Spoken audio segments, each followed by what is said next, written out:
ನಾನು ಪ್ರಾಮಾಣಿಕ, ನಾನು ಭ್ರಷ್ಟಾಚಾರ ಇಲ್ಲ, ಯಾವುದೇ ಅಧಿಕಾರ ನಾನು ದುರುಪಯೋಗ ಪಡಿಸ್ಕೊಂಡನಲ್ಲ, ಯಾವುದೇ ರಾಜಕೀಯವಾಗಿ ಇವತ್ತು ಕಾಂಗ್ರೆಸ್ಸಲ್ಲಿದ್ದೆ, ಬಿ ಜೆ ಪಿಗಿದ್ದೆ, ಮತ್ತೆ ಇರ್ತೀನಿ. ನಾನು ಸ್ವತಂತ್ರ, ನನಗೇನು ಯಾರ್ದು ಕೂಡ ಕಡಿವಾಣ ಇಲ್ಲ. ನಾನು ಕಸ ಗುಡಿಸೋನು, ಎಲ್ಲಿ ಬೇಕಾದ್ರೆ ಕಸ ಗುಡ್ಸೋಕೆ ನಾನು ರೆಡಿ ಇರ್ತೀನಿ. ಅವಕಾಶ ಸಿಕ್ಕಿದ್ರೆ ಅವಕಾಶ ಅಷ್ಟೇ. ಯಾಕಂತೇಳಿದ್ರೆ ಸಾಮಾಜಿಕ ಅಧಿಕಾರ ಬೇಕು ಮನುಷ್ಯನಿಗೆ ಯಾವುದೋ ಒಂದು ರೂಪದಲ್ಲಿ. ಹಂಗಂತೇಳ್ಬಿಟ್ಟು ನಾವು ಇನ್ನೊಂದು ಮಾಡೋಣಲ್ಲ. ನಾವು ಯಾರು ನಮ್ಮನ್ನು ಗುಡಿಸ್ಕೊಂಡು ಯಾರು ಬಾಳಿಸ್ಕೊಳ್ತಾರೋ ನಾವು ಅಲ್ಲಿ ಗುಡ್ಸೋಕೆ ರೆಡಿ ಇರ್ತೀವಿ.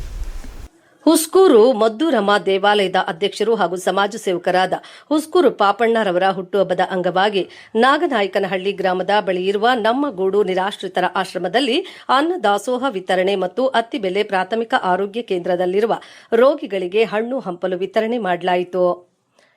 ಇದೇ ಸಂದರ್ಭದಲ್ಲಿ ಹಿನ್ನಕ್ಕಿ ಗ್ರಾಮದ ಬಳಿಯಿದ್ದ ನಮ್ಮ ಗೂಡು ನಿರಾಶ್ರಿತರ ಆಶ್ರಮವನ್ನ ನಾಗನಾಯಕನಹಳ್ಳಿ ಗ್ರಾಮದ ಬಳಿಗೆ ಶಿಫ್ಟ್ ಮಾಡಿದ್ದು ಎಂದು ಸಮಾಜ ಸೇವಕರಾದ ಹುಸ್ಕೂರು ಪಾಪಣ್ಣರವರು ಆಶ್ರಮಕ್ಕೆ ಚಾಲನೆ ನೀಡಿ ನಂತರ ಮಾತನಾಡಿದ ಅವರು, ಹುಟ್ಟು ಆಕಸ್ಮಿಕ, ಸಾವು ನಿಶ್ಚಿತವಾಗಿದ್ದು ನಾವು ಬದುಕಿರುವಷ್ಟು ದಿನಗಳು ಸಂಕಷ್ಟದಲ್ಲಿರುವವರಿಗೆ ಸಹಾಯ ಮಾಡುವ ಗುಣವನ್ನ ಬೆಳೆಸಿಕೊಳ್ಳಬೇಕಿದೆ. ವಿಶೇಷವಾಗಿ ಶಿಕ್ಷಣ, ಆರೋಗ್ಯ ಕ್ಷೇತ್ರಕ್ಕೆ ಪ್ರತಿಯೊಬ್ಬರೂ ಸಹ ತಮ್ಮ ಕೈಲಾದ ಮಟ್ಟಿಗೆ ಸೇವೆ ಮಾಡುವ ಗುಣವನ್ನ ಬೆಳೆಸಿಕೊಳ್ಳಿ ಎಂದು ಹೇಳಿದರು.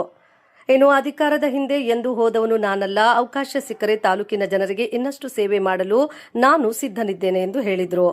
ಇದೇ ಸಂದರ್ಭದಲ್ಲಿ ಅಭಿಮಾನಿಗಳು ಹಾಗೂ ಹಿತೈಷಿಗಳು ಹುಸ್ಕೂರು ಪಾಪಣ್ಣರವರಿಗೆ ಹಾರ ಹಾಕಿ ಸಿಹಿ ಹಂಚಿ ಹುಟ್ಟುಹಬ್ಬಕ್ಕೆ ಶುಭ ಕೋರಿದ್ರು.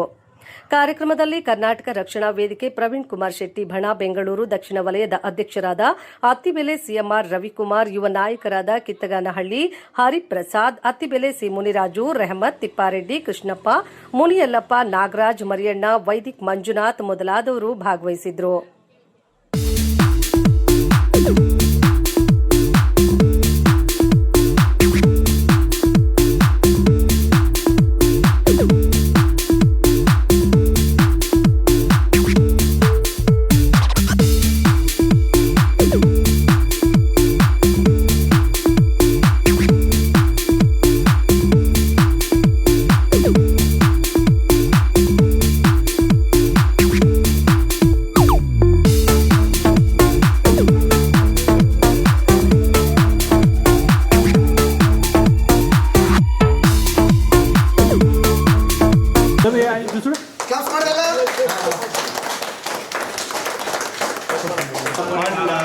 Happy birthday to you.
ಹಬ್ಬದ ಶುಭಾಶಯಗಳು.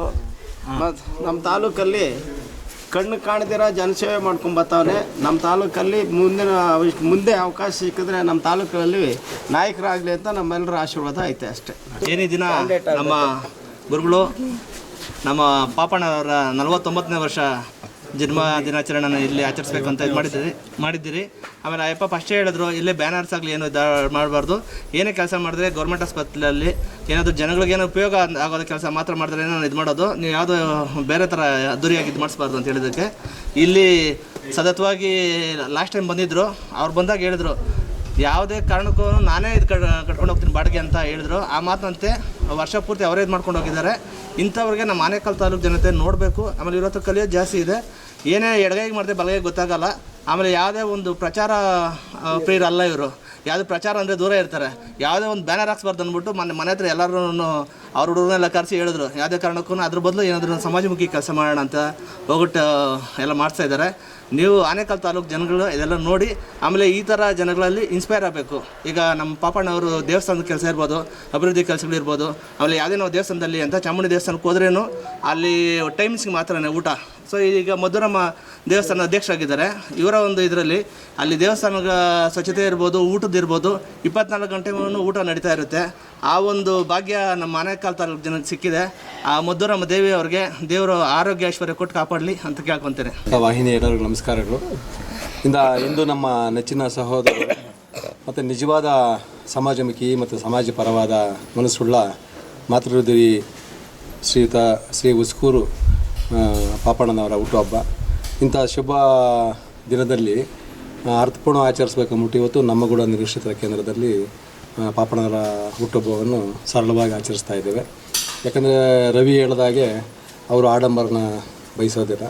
ಹಾಗಾಗಿ ನಿಜವಾಗಲೂ ನನ್ನ ಜೀವನದಲ್ಲಿ ಕಂಡಂತಹ ನಿಸ್ಪೃಹ ವ್ಯಕ್ತಿ, ಸಮಾಜ ಪರವಾಗಿ ಮಾಡುವಂಥ ಯಾರೇ ಸಮಾಜ ಪರವಾಗಿ ಕೆಲಸ ಮಾಡಬೇಕಂದ್ರೆ ಅವ್ರ ಬೆನ್ನೆಲುಬಾಗಿ ನಿಂತ್ಕೊಳೋದು ಪಾಪಣ್ಣ ಜಾಯಮಾನ. ಉದಾಹರಣೆಗೆ ನಮ್ಮದು SVT ಸಮಾಜ ಸೇವಾ ಟ್ರಸ್ಟ್ ಅಂತಿದೆ. ಆ ಟ್ರಸ್ಟಿಗೆ ಗೌರವಾಧ್ಯಕ್ಷರಾಗಿ ನಮ್ಮ ಪಾಪಣ್ಣವರನ್ನೇ ಕೆಲಸ ಮಾಡ್ತಾ ಇದ್ದಾರೆ. ಈ ನಮ್ಮಂಥ ಹಲವಾರು ಸಮಾಜಮುಖಿ ಕೆಲಸಗಳು ಮಾಡೋಂಥ ಸಮಾಜ ಸೇವಕರುಗಳಿಗೆ ಮತ್ತು ಸಮಾಜ ಸೇವಾ ಸಂಘಗಳಿಗೆ ಎಲೆಮರೆ ಕಾಯಿಯಂತೆ ಸೇವೆ ಮಾಡ್ತಾ ಇರೋದು ನಮ್ಮ ಉಸ್ಕೂರು ಪಾಪಣ್ಣವರು. ಆ ಪಾಪಣ್ಣವರಿಗೆ ಮಾತೆಯರಾದ ಜಗನ್ಮಾತೆಯರಾದ ಮಧುರಮ್ಮನವರು ಸಕಲ ಐಶ್ವರ್ಯಗಳನ್ನು ಅಷ್ಟೈಶ್ವರ್ಯಗಳನ್ನು ಕೊಟ್ಟು ಕಾಪಾಡಲಿ. ಇನ್ನು ಮುಂದಿನ ದಿನಗಳಲ್ಲಿ ನಿಜವಾಗಲೂ ನಮ್ಮ ಸಮಾಜಕ್ಕೆ ಇವರ ಸೇವೆ ಅಗತ್ಯವಾಗಿದೆ. ಆ ಅಗತ್ಯತೆ ಮನಗಂಡು ಮುಂದೆ ಅವರ ಅವಕಾಶಗಳು ತುಂಬ ನಮ್ಮ ಸಮಾಜಕ್ಕೆ ಬೇಕಾಗಿದೆ. ಅದ್ರ ಪರವಾಗಿ ನಮ್ಮ ಸಮಾಜ ಮನಗಂಡು ಅವರಿಗೆ ಸೇವೆ ಮಾಡೋ ಅವಕಾಶಗಳನ್ನು ಕೊಡಲಿ. ಇನ್ನು ಅವರ ಕನಸುಗಳೆಲ್ಲ ನನಸಾಗಲಿ. ಅವ್ರ ಜೊತೆ ನಾವು ಸದಾ ಹೀಗೆ ಇರ್ತೀವಿ. ಸಮಾಜದೊಂದಿಗೆ ನಾವು ಪಾಪಣ್ಣನ ನೆನಪಿರುವುದಿಲ್ಲ. ಸಮಾಜದೊಂದಿಗೆ ನಾವು ಸಮಾಜದಲ್ಲಿ ಯಾವುದಾದ್ರೂ ಒಂದು ಒಳ್ಳೆಯ ಕೆಲಸವನ್ನು ಮಾಡುವ ನಿಟ್ಟಿನಲ್ಲಿ ನಾವೆಲ್ಲರೂ ಏನಿವತ್ತು ನಮ್ಮ ಮುನ್ರಾಜ್ ಆಗಲಿ, ನಮ್ಮ ತಿಪ್ಪಣ್ಣವರಾಗಲಿ, ಇಂಥ ಹಿರಿಕರ ಆಶೀರ್ವಾದದಲ್ಲಿ ಮತ್ತು ನಮ್ಮ ಮುಂದಲಣ್ಣವರಾಗಲಿ, ನಮ್ಮ ಕೃಷ್ಣಣ್ಣವರಾಗಲಿ, ನಮ್ಮ ಮರಿಣ್ಣವರಾಗಲಿ ನಾವು ಸದಾ ಪಾಪಣ್ಣವರ ತಂಡದಲ್ಲಿ ಕೆಲಸ ಮಾಡೋದಕ್ಕೆ ನಾವು ಉತ್ಸುಕರಾಗಿದ್ದೇವೆ. ಖಂಡಿತವಾಗ್ಲೂ ಪಾಪಣ್ಣ, ನಾವೆಲ್ಲ ನಿಮ್ಮ ಜೊತೆಯಲ್ಲಿರ್ತೇವೆ. ನಿಮ್ಮ ಸಮಾಜ ಸೇವೆ ರಥ ಇನ್ನೂ ಮುನ್ನುಗ್ಗಲಿ. ಆ ಮುನ್ನುಡಿಯೊಂದಿಗೆ ನಾವು ನಿಮ್ಮ ಜೊತೆಯಲ್ಲಿ ಸದಾ ಇರ್ತೇವೆ ಅಂತ ತಮಗೆ ತಿಳಿಸ್ತಾ ಮತ್ತೊಮ್ಮೆ ತಮಗೆ ಹುಟ್ಟುಹಬ್ಬದ ಹಾರ್ದಿಕ ಶುಭಾಶಯಗಳು. ಆ ಜಗನ್ಮಾತೆ ಚಾಮುಂಡಿ ತಮಗೆಲ್ಲ ಸಕಲ ಸೌಭಾಗ್ಯಗಳು ಕೊಟ್ಟು ಕಾಪಾಡಲಿ. ನಿಮ್ಮ ಕನಸುಗಳು ಮತ್ತೆ ನನಸಾಗಿ ಸಮಾಜಕ್ಕೆ ಒಂದು ದಾರಿದೀಪ ಆಗಲಿ ಅಂತ ಆಶಿಸ್ತಾ ಮತ್ತೊಮ್ಮೆ ತಮಗೆ ಹುಟ್ಟುಹಬ್ಬದ ಹಾರ್ದಿಕ ಶುಭಾಶಯಗಳು. ನಮಸ್ಕಾರ. ನಮ್ಮ ನೆಚ್ಚಿನ ಸಹೋದರರು, ಸ್ನೇಹಜೀವಿಗಳು, ಅಜಾತ ಶತ್ರು ಮತ್ತು ಸರಳ ಸಜ್ಜನಿಕೆಯ ನಾಯಕರಾಗಿರ್ತಕ್ಕಂಥ ನಮ್ಮ ಉಸ್ಕೂರು ಪಾಪಣ್ಣವರಿಗೆ ಹುಟ್ಟುಹಬ್ಬದ ಶುಭಾಶಯಗಳನ್ನು ಕೊಡ್ತಾ, ಪಾಪಣ್ಣವರು ಯಾಕಂದರೆ ಕಷ್ಟದಲ್ಲಿರ್ತಕ್ಕಂಥ ಯುವಕರಿಗೆ ಅವರಿಗೆ ಸಹಾಯ ಮಾಡಿ ಅವರಿಗೆ ಉನ್ನತ ಸಮಾಜಕ್ಕೆ ಇರುವಂಥ ಕೆಲಸ ಇವತ್ತು ನಿರಂತರವಾಗಿ ಮಾಡ್ಕೊಂಬಂದಿರ್ತಾರೆ. ಅದೇ ರೀತಿಯಾಗಿ ಇವತ್ತು ಹುಟ್ಟುಹಬ್ಬದ ಪ್ರಯುಕ್ತವಾಗಿ ಇವತ್ತು ನಮ್ಮ ಗೂಡು ಆಶ್ರಮದಲ್ಲಿ ಇವತ್ತು ವೃದ್ಧರಿಗೆ ಇವತ್ತು ಒಂದು ದಿನದ ದಾಸೋಹವನ್ನು ಏರ್ಪಡಿಸಿದ್ದಾರೆ. ಮತ್ತು ಅದೇ ರೀತಿಯಾಗಿ ಉಸ್ಕೂರು ಮಧುರಮ್ಮ ದೇವಿಯ ಅಧ್ಯಕ್ಷರಾಗಿ ನಿರಂತರವಾಗಿ ಸೇವೆ ಮಾಡ್ಕೊಂಡು ಬರ್ತಾಯಿದ್ದಾರೆ. ಅವರು ಭಗವಂತ ಹೆಚ್ಚಿನ ಆಯುಸ್ಸು ಆರೋಗ್ಯವನ್ನು ನೀಡಲಿ. ಅವರಿನ್ನೂ ಉನ್ನತ ಸಮಾಜಕ್ಕೆ ಈ ಆನೇಕಲ್ ತಾಲೂಕಿನಲ್ಲಿ ಮತ್ತು ಈ ಒಂದು ಜಿಲ್ಲಾದ್ಯಂತ ರಾಜ್ಯಾದ್ಯಂತ ಉನ್ನತ ಮಟ್ಟದಲ್ಲಿ ಹೋಗಲಿ. ಯಾಕಂದರೆ ಅವತ್ತು ಅವ್ರ ಯುವಕರಿಗೆ ಏನೇ ಮಾತು ಕೊಟ್ಟರು ಅದನ್ನು ಉಳಿಸ್ತಕ್ಕಂಥ ರೀತಿ ಅವರು ಉಳಿಸ್ಕೊಂಡಿದ್ದಾರೆ. ಹಾಗಾಗಿ ಅವ್ರಿಗೆ ಭಗವಂತ ಹೆಚ್ಚಿನ ಆಯುಸ್ಸು ಆರೋಗ್ಯ ಐಶ್ವರ್ಯನ ಕೊಟ್ಟು ಕಾಪಾಡಲಿ ಅಂತೇಳ್ಬಿಟ್ಟು ಇವತ್ತು ನಮ್ಮೆಲ್ಲರ ಅವರಿಗೆ ಶುಭಾಶಯಗಳನ್ನು ಕೊಡ್ತೇನೆ. ಮತ್ತು ಆ ಕನಸುಗಳನ್ನು ನನಸಾಗಲಿ ಅಂದ್ಬಿಟ್ಟು ಭಗವನಲ್ಲಿ ಪ್ರಾರ್ಥನೆ ಮಾಡ್ತೇನೆ. ಎಲ್ಲರಿಗೂ ಕೂಡ ನನ್ನ ಹುಟ್ಟುಹಬ್ಬಕ್ಕೆ ಶುಭಾಶಯ ಕೊಡಿದಂಥ ಎಲ್ಲ ಸ್ನೇಹಿತರಿಗೂ ಕೂಡ ಧನ್ಯವಾದಗಳನ್ನ ಹೇಳ್ತಾ, ಏನಿವತ್ತು ಈ ಒಂದು ನಮ್ಮ ಗೂಡು ನಿರಾಶ್ರಿತರ ಒಂದು ಆಶ್ರಮವನ್ನು ನಮ್ಮ ಮಂಜು ಪಾಪ ಅವನು ಇಂಥ ಒಂದು ಇದರಲ್ಲಿ ನಾನು ಕಂಡಂಗೆ ನೀವು ಸಹಜವಾಗಿ ನೋಡ್ತಾ ಇರ್ತೀರಿ. ಈ ತಾಲೂಕಲ್ಲಿ ಮಾಡೋ ಒಂದು ವೇಸ್ಟನ್ನ 1% ಇದಕ್ಕೆ ಕೊಟ್ಟರೆ ಇಂದ 100 ಜನಗಳಿಗೆ ಅನುಕೂಲ ಆಗ್ತದೆ. ನಾನು ಕಳೆದ ಬಾರಿ ರವಿ ನನ್ನ ಇಲ್ಲಿಗೆ ಕರ್ಕೊಂಬಂದ, ಅಲ್ಲಿ ಸುರೇಶ್ ಶೆಟ್ಟಿಲಿದ್ದಾಗ ನಾನು ನೋಡಿದೆ. ನಾನು ಇಂಥ ಒಂದು ವ್ಯವಸ್ಥಿತಿನಲ್ಲಿ ಇಷ್ಟೆಲ್ಲ ಪಾಪ ಅವ್ನು ಮಾಡ್ತಾಯಿದ್ದೆ ಅಂತ ಹೇಳಿದಾಗ ಎಲ್ಲೊಂದು ಕಡೆ ನಾನು ನಿನ್ನ ಜೊತೆಲಿ ಇರಬೇಕು ಅನಿಸ್ತದೆ ನನಗೆ. ಅದನ್ನ ಇವತ್ತು ಏನೇನೋ ನಾವು ಮಾಡ್ತಾಯಿದ್ದು ಏನೇನಲ್ಲ ಅವ್ನು ಮಾಡೋದ್ರಲ್ಲಿ ನಾವೊಂದು ಹಳ್ಳಿಲಿ ಸೇವೆ ಅಷ್ಟೇ. ಆದರೂ ಕೂಡ ಅಲ್ಲಿಂದ ಇಲ್ಲಿಗೆ ಮತ್ತೆ ಬಾಡಿಗೆಗೆ ತೊಗೊಂಡು ಶಿಫ್ಟ್ ಮಾಡ್ಕೊಂಡು ನಾನು ನೀನು ಬರಲೇಬೇಕು, ಅದು ಏನೋ ನೀನೇ ಇದು ಮಾಡಬೇಕಂತ ಹೇಳಿದಾಗ ಎಲ್ಲ ಮಾಡಪ್ಪ ನೀವು ಮಾಡ್ತಾರೆ ನನಗೆ ಯಾಕಂತ ಹೇಳಿದ್ದೀನಿ. ಆದರೂ ಕೂಡ ಅವ್ನ ಮಾತು ನಾನು ಹೋಗೊಟ್ಟು ಇಲ್ಲಿ ಬಂದು ನನಗಿಷ್ಟೊಂದು ಮಾಡಿದ್ದಕ್ಕೆ ನಾನು ಅವನಿಗೆ ಧನ್ಯವಾದಗಳನ್ನ ಹೇಳ್ತೀನಿ. ಜೊತೆಯಲ್ಲಿ ಇವತ್ತು ನನ್ನೆಲ್ಲ ಸ್ನೇಹಿತರು, ಯಾಕಂತ ಹೇಳಿದ್ರೆ ನನಗೆ ಸಹಜವಾಗಿ ಈಗ ನಾವು ಮಾಡೋದು ಏನಂತ ಹೇಳಿದ್ರೆ ಇದೆಲ್ಲ ನಾವು ತಂದಿಲ್ಲ, ನಾವೇನು ತೊಗೊಂಡೋಗೋದಿಲ್ಲ, ತಂದಿದ್ದೀರಿ ಇಲ್ಲೇ ಬಿಟ್ಟು ಹೋಗ್ಬೇಕು ನಾವು, ಇದೇ ಧರ್ಮ. ಅದನ್ನು ಏನು ಹೇಳ್ಕೊಳೋದು ಮಾಡ್ಕೊಳೋದು ಈಗ ಇದನ್ನು ಹೇಳಿದೆ ನಾನು, ಇದೆಲ್ಲ ನನಗೆ ಬರಂಗೆ ಬೇಡ ಅಂತ. ಆದರೂ ಕೂಡ ನೋಡಿ ನಿಮ್ಮನ್ನು ಕರೆಸಿಬಿಟ್ಟಿದ್ದಾರೆ ಅವರು. ಅದು ಇರಲಿ, ಯಾಕಂತ ಹೇಳಿದ್ರೆ ಆ ಒಂದು ಕಾರ್ಯ ನಾನು ಮಾಡ್ತಾಯಿದ್ದೇನೆ, ಒಳ್ಳೇದಾಗಲಿ. ಅದೇ ರೀತಿ ನಾನು ಜೊತೆಲಿ ಇರ್ತೀನಿ. ಏನೇ ಇರಲಿ, ಈ 24 ಅವರ್ಸಲ್ಲಿ ಯಾವಾಗಾದರೂ ನನಗೆ ಹೇಳ್ಬೋದು, ನಾನು ಅದಕ್ಕೆ ನಾನು ನಿರಂತರವಾಗಿ ಮಾಡ್ತೀನಿ.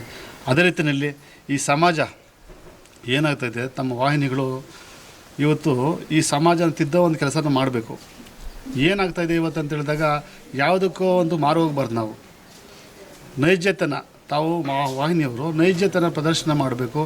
ಆಮೇಲೆ ತಮ್ಮ ಸ್ವಾತಂತ್ರ್ಯನ, ತಮ್ಮ ಪತ್ರಿಕಾ ಸ್ವಾತಂತ್ರ್ಯ, ಮಾಧ್ಯಮ ಸ್ವಾತಂತ್ರ್ಯನ ತಾವು ಬಳಸಬೇಕಾಗ್ತದೆ.